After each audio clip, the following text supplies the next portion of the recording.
Hello, Cokesbury family. This is Pastor Lucas, and today it's Monday Chapel time. Yesterday was our second Sunday of Advent.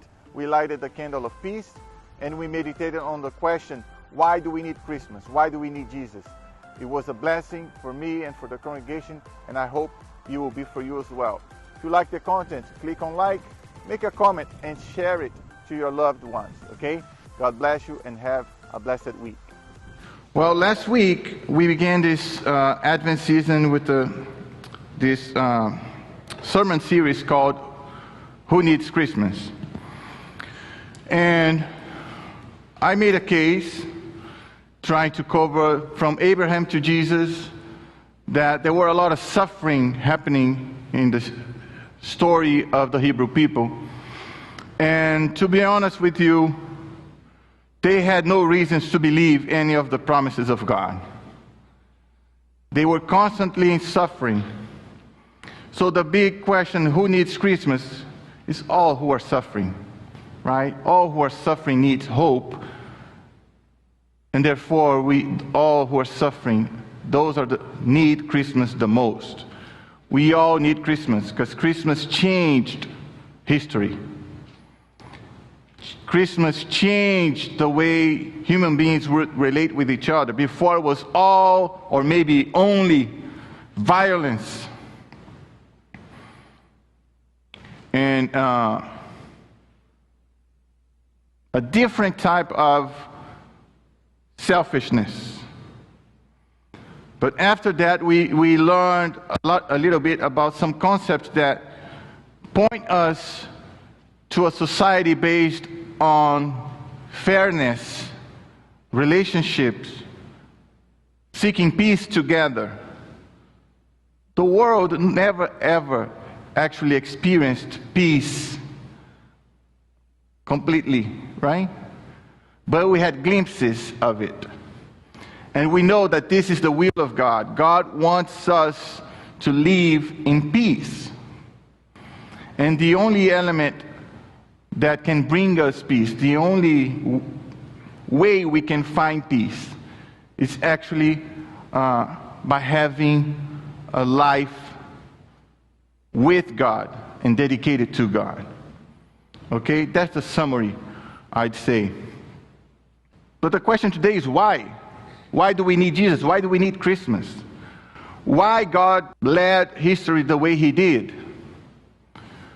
Why the Hebrew people had to live that constant tension? They had the law.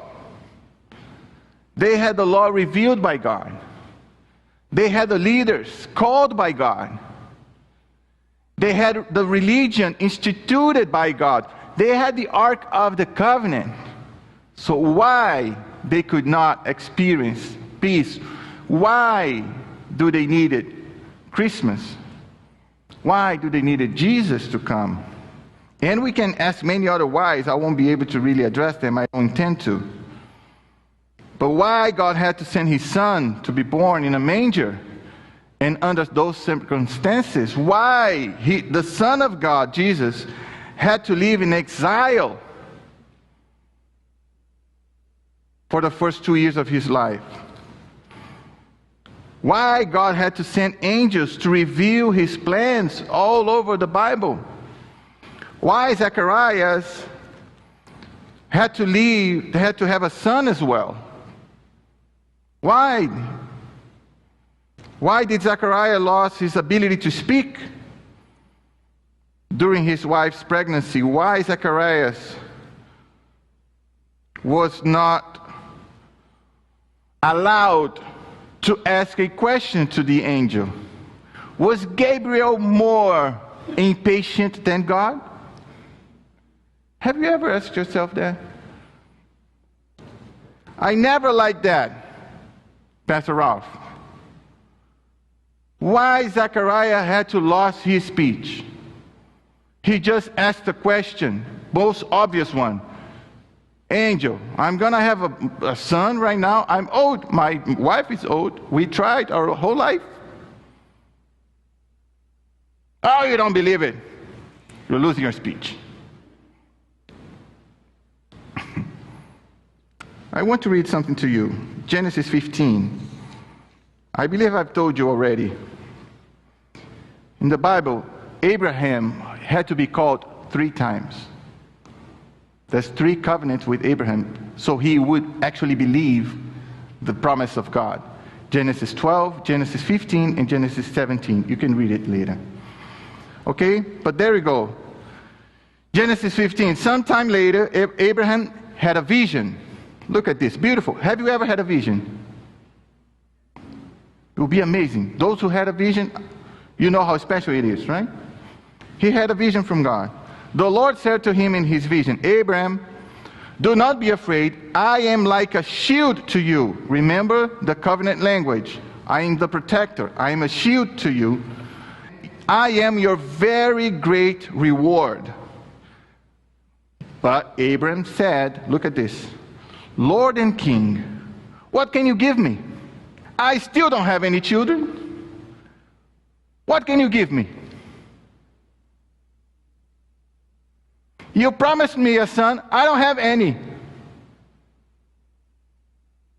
Or do you think he said, oh Lord, what can you give me? I still don't have a son.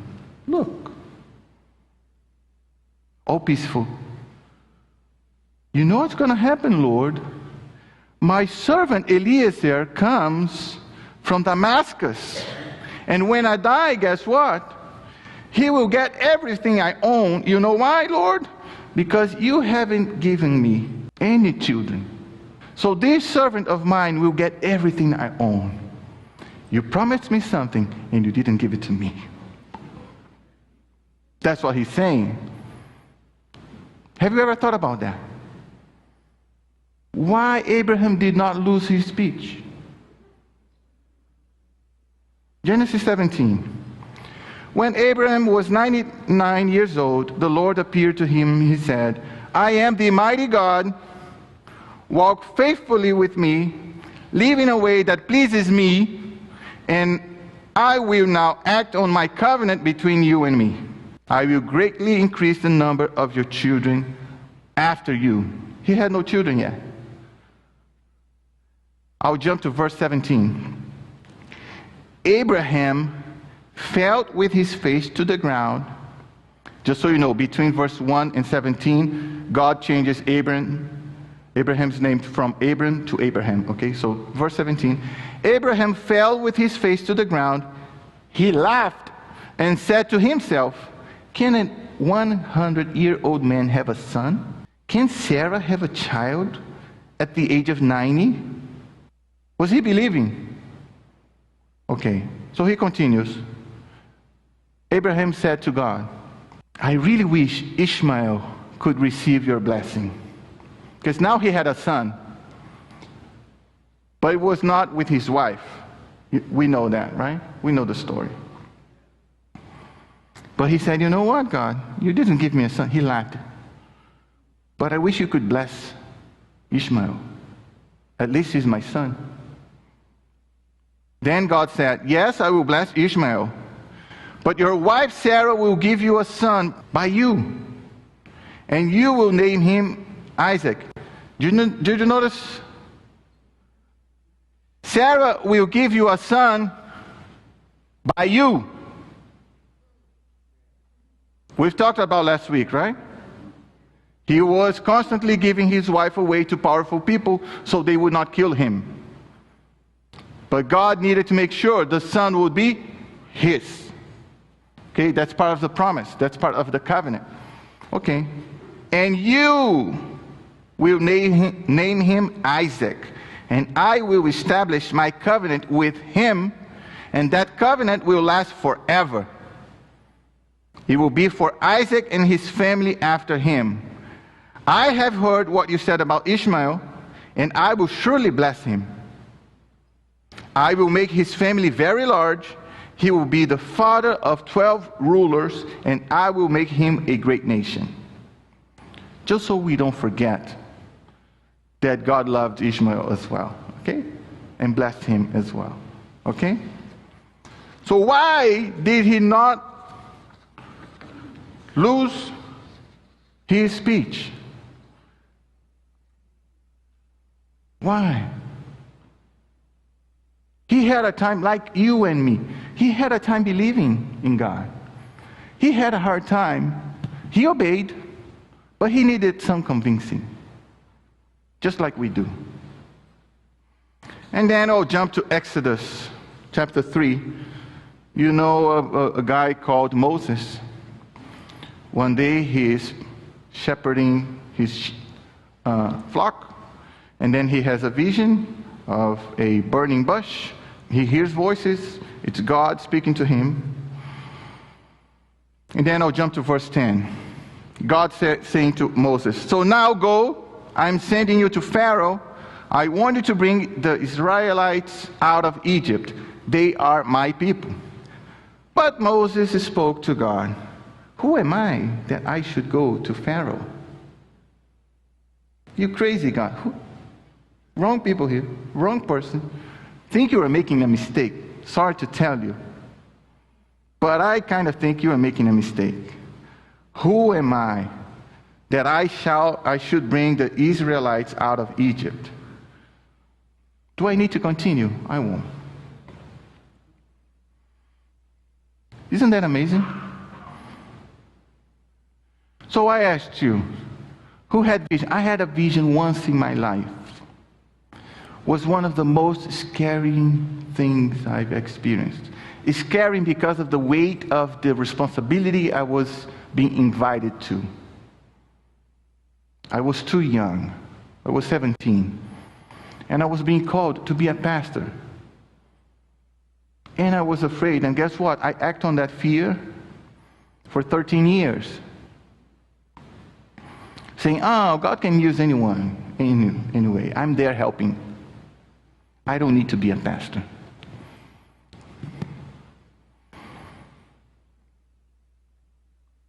I've heard of people saying that they can hear, some divine voices and things like that. Spiritual revelations. I believe in that.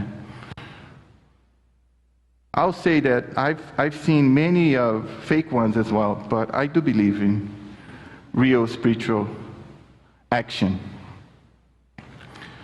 So the question is, why Zechariah, our buddy, a servant of the Lord, he was just doing his job in church. He was doing his routine. He had things to do and he was doing it. He saw an angel.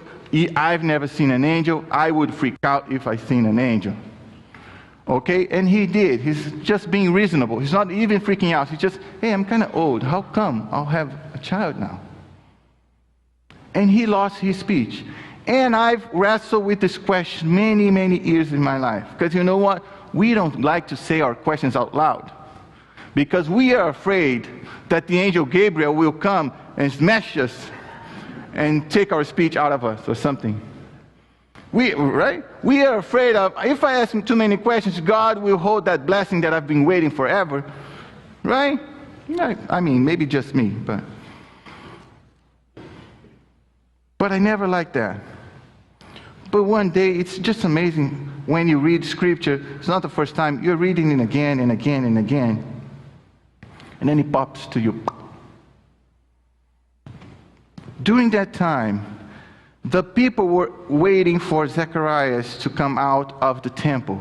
They were out there praying. That was the routine. The whole, nation, so to speak, everybody was out there on a Sabbath day praying and waiting for the priest to do his ritual routine and bring back something to them. Because, they could not go into the place that only the priest could go. They would be on the courtyard. So, says the Bible that those who were there praying, sacrificing, they wondered why Zechariah stayed there so long. And when he came out, he could not speak to them. Now's the beautiful phrase that popped to my eyes one day. They realized, look at this. They realized he had seen a vision in the temple. They knew this because he kept gesturing to them. He could not speak.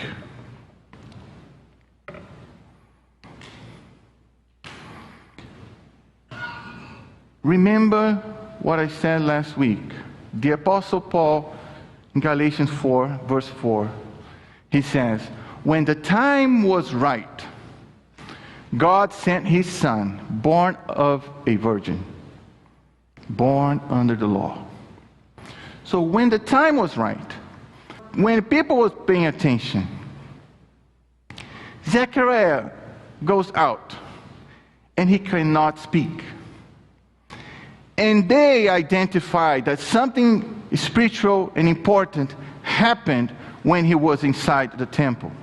Because he could not speak to them. They knew he had a vision from God. Therefore, they knew God was preparing something different and something amazing to that time, to that people. Because you know what? God, I told you, God had sent angels. God had given them visions. God had sent prophets. God had sent judges and kings and leaders. Yet they could not fulfill the will of God. They could not follow God. They could not reconcile himself to God. The law was not enough. The religious law was not enough. The rituals, they were not enough. God needed to do something different, something memorable, something unique. And for that reason, he needed people to pay attention. And I'd say that the first public act of pay attention to what I'm saying is, Gabriel, take this speech of this guy. So people will pay attention to him. Because after that, when Elizabeth was pregnant, what do you think people would be speaking about on the streets? Hey, let's imagine they had a bar, okay? They were like on game night on a bar. Have you heard of what happened with priest Zechariah? Who? That old fella that cannot speak anymore? I think he did something bad in the temple, the other one says. No, maybe he just had a vision. I don't know. Anyway, it doesn't matter. Old Zechariah will be a father now. His wife is pregnant. Well, how come? They're so old. Wow. There's that guy that's always silent as everybody's speaking. He said, you know what? I would not make jokes about that. Just think about it. The guy was there in the temple. He's a priest. He's close to God. He takes forever to do something that it takes 30 seconds. And then he comes out, he cannot speak. That's a red flag. Now his wife is pregnant. I think God is doing something through this family. Just saying. Don't you think that could happen? God needed people to pay attention to what he was doing and what he was about to do. And what he did was the most amazing and crazy thing I would ever expect a divine being to do. Because this divine being asked his divine Son to come down to earth, to live as a baby, to be fed by a human being, to have needs, to feel fear, to experience exile for 2 years, learn how to work. He had to learn a trade. You know, when we talk about Jesus, usually we're thankful God for the sacrifice of Jesus Christ on the cross. I never say on the cross. You know why? Because he had a whole life of sacrifice. He was God. He did not have to live what he lived. But you know why he had to? You know why? Because that thing that he had to do, that was unique, had to do about doing something personal. And doing something relational. Don't you notice that from time to time I hammer on those words again and again? If you study all religions, you have three religions, I'd say, that God is personal. Judaism, Islam, and Christianism. And funny enough, they are all rooted in a guy called Abraham. Because the God of Israel, the God of the Bible, is a God that is personal. He is part of our lives. He had to do something relational. He had to live as a human being to not understand our suffering per se, but also to prove that he could obey. Human beings could have obeyed the law because he did. Theologians have a fancy word for that. Besides God being personal, that need that Jesus had to come to live as we live, and then make himself a sacrifice on our behalf. We call this atonement. Have you ever heard this word? He had to pay the price. Jesus needed to come. We need Jesus to be personal and relational, relatable, because he's the one who paid the price to reconcile us with our Creator. And you see here, sometimes I'm not a big fan of this word, Creator. Why? Because it's impersonal. But if I say that Jesus had to come to be a sacrifice so we could be reconciled with our Father, it makes a difference.